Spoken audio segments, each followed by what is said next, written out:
This is Joel Sherman for Three Things. Obviously, if you could see this, you see the Mets over my shoulder here. I've been at Met camp for 3 or 4 days now.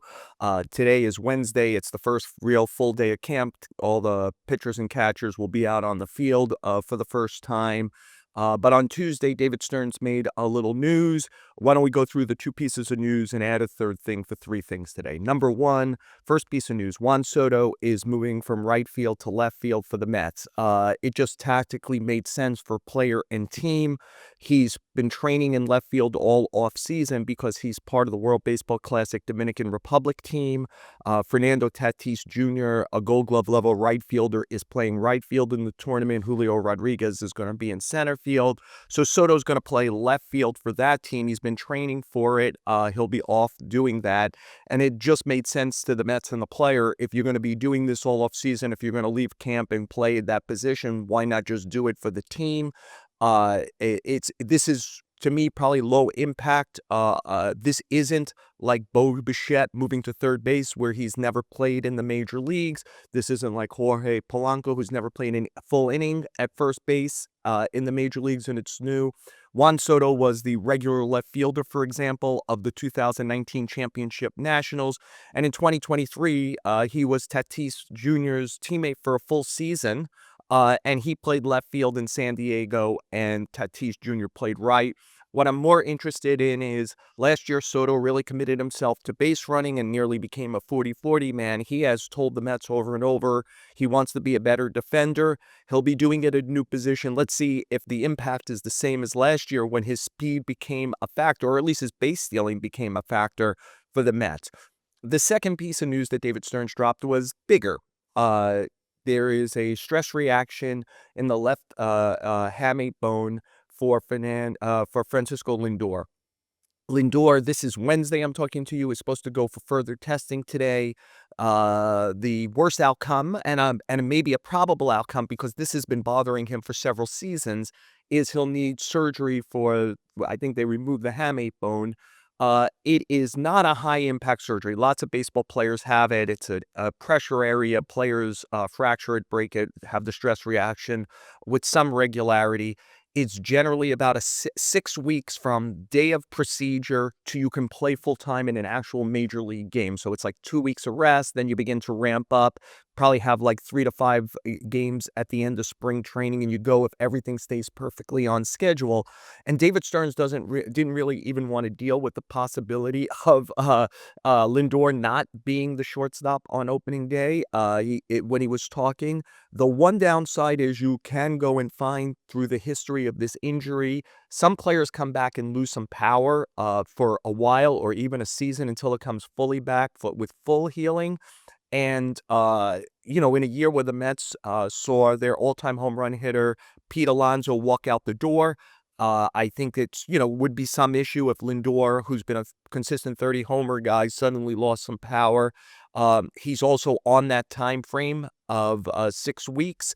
The Mets in camp, one of the brags by David Stearns when they've moved all these guys around is they have 4 shortstops playing the infield. But I can't imagine that they'd want to upset the routine of Bo Bichette to move him to shortstop for a short period of time if that was needed. I don't think they want to move Marcus Semien, who hasn't played shortstop in several seasons, back to shortstop for a short period. And Jorge Polanco hasn't played shortstop in forever, and he's had some lower leg injuries, and no one would think of him as a shortstop, even probably in a complete emergency situation. So, it's really about backup players for the Mets. Vidal Brahun is here. Is that him? Great Kessinger? Somebody is going to be the short-term shortstop, and or the Mets are going to be, one of the things that begins in earnest in about 10 days or so when spring training begins is scouts begin to populate around the games. They're watching people on pref list who are out of options, who are borderline to make a team. I would bet the Mets have eyes on somebody who could be a capable backup infielder. We could remember that Luis Angel Acuna was traded for Luis Robert. Acuna, they knew, could definitely handle the defense and bring some speed. So he's not here to be the obvious bridge guy. If, for example, Lindor needed another week, 10 days, whatever, at the beginning, or had any kind of setback whatsoever with an injury in that situation. So those are the two big pieces of news. Why don't we go to number three, which is just big picture. Uh, I believe that without fans, David Stearns probably would have taken over this team before the 2024 season and done a real big overhaul. You want to guess what that means? Trade Alonso, trade Diaz, maybe trade Lindor, trade Nimmo, etc. But he's a New Yorker. He's smart. He knows he can't come in and do that. He's coming from Milwaukee. Nobody wants to see the guy from Milwaukee come in and tear down the team of likable players. And that team then makes this, they don't make the playoffs until the final day of the season, but then they make a surprising, terrific run to game 6 of the NLCS. So you can't tear down the team after the 2024 season. But certainly last year, when I think there's a pretty easy argument that the Mets were the most disappointing team in the sport, you can tear down that team. And Stearns was determined not to bring back the same group. And this is as big a facelift as you're going to see.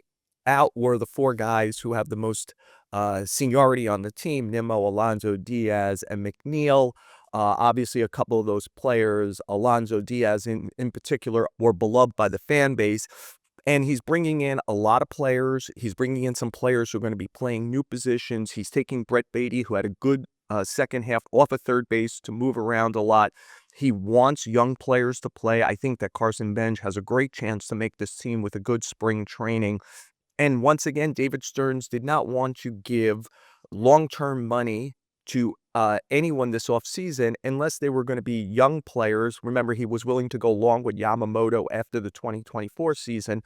But the only ones he has for long still is, and it's interesting, they were the two guys he had news about yesterday, were Soto and Lindor. That's what he's building around.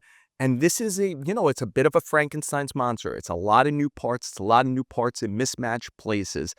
And more than ever, this is a David Stearns team. He wanted better defense. He wanted better versatility. He wanted better pitching depth.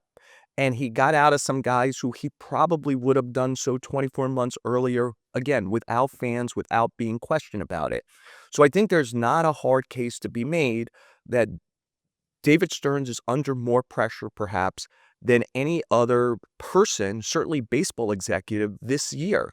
This Met team, after what happened last year, like one good year with mainly not his team, one horrible year last year with a little more his team, and now the third year, this is David Stearns' team. And so, it's not like he's on the hot seat. Steve Cohen waited a long time and has paid a lot of money for David Stearns to come in. But you're talking about faith in the fan base, etc., in what you're doing. And some of that, or a lot of that, was lost last year when things didn't go well with the players brought in both in the offseason and then at the trade deadline. So to me, David Stearns is kind of on the line a little bit more this year. And look, he's historically a brilliant front office executive. And I would think, given time, his plans and policies will work. But they really need to work this year in 2026. David Stearns is on the line.